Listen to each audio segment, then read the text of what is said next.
ঈদুল আজহা উপলক্ষে ট্রেনে ফিরতি যাত্রায় যাত্রীদের স্বাস্থ্যবিধি মেনে চলতে এবং মাস্ক পরার অনুরোধ জানিয়েছে রেলপথ মন্ত্রণালয়। রোববার রেলপথ মন্ত্রণালয়ের জনসংযোগ কর্মকর্তা রেজাউল করিম সিদ্দিকী স্বাক্ষরিত এক প্রেস বিজ্ঞপ্তিতে এই তথ্য জানানো হয়। প্রেস বিজ্ঞপ্তিতে বলা হয়, সম্প্রতি কোভিড-19 সংক্রমণ হারের ঊর্ধ্বগতির বিবেচনা করে জনসমাগমপূর্ণ এলাকায় সবাইকে মাস্ক পরার জন্য অনুরোধ জানিয়েছে স্বাস্থ্য ও পরিবার কল্যাণ মন্ত্রণালয়।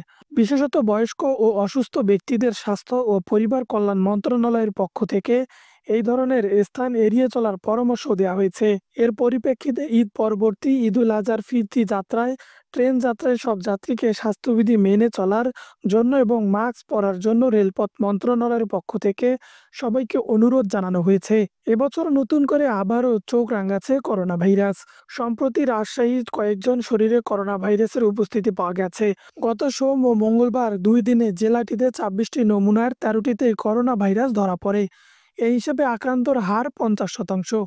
দেশে গত মে মাস থেকে করোনার প্রকোপ বাড়ছে।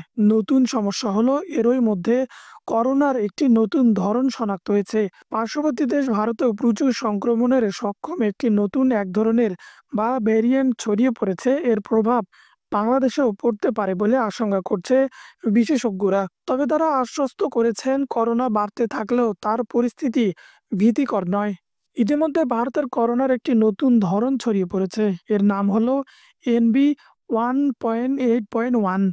বিশ্ব স্বাস্থ্য সংস্থা গত ২৩ মে দেওয়া বিজ্ঞপ্তিতে বলা হচ্ছে, এই ধরন এখন ক্রমেই ছড়াচ্ছে। এর সংক্রমণের হারও বেশি। ১৮ মে পর্যন্ত বিশ্বের ২২ দেশের ৫১৮ রোগীর দেহে নতুন এ ধরনের জিনোম সিকোয়েন্সের মাধ্যমে শনাক্ত করা হয়েছে। বিশ্ব স্বাস্থ্য সংস্থা বলছে, সংক্রমণের সংখ্যা এখন অনেক কম হলেও আগের সপ্তাহের তুলনায় এই সংখ্যা ২% বেশি বেড়েছে।